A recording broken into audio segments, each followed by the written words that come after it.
super beneficial drill that we do both on roller skis and on snow skis, and especially beneficial when you're getting to go back and forth between the two, is switching between running, bounding, and striding on classic skis.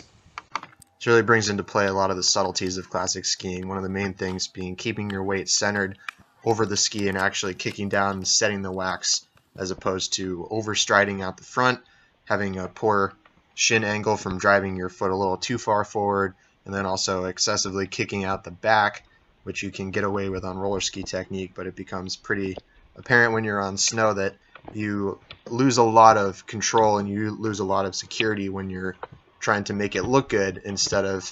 staying on top of the wax and really setting your kick every time.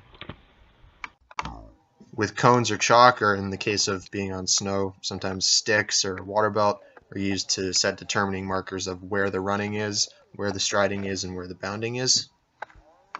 There should really be a clear difference between these three distinct techniques, running, striding, and bounding, and when you watch it in slow motion, that's even more exaggerated and more pronounced. It's really interesting to look at the transition into bounding from both roller skiing and on snow. On roller skis, when you have a ratchet, it's pretty easy to generate the force you need to make a nice, powerful bound. On snow, it's a little harder to come by, so you can see me setting the wax pretty hard right here to generate the force to really launch into a consistent bounding motion.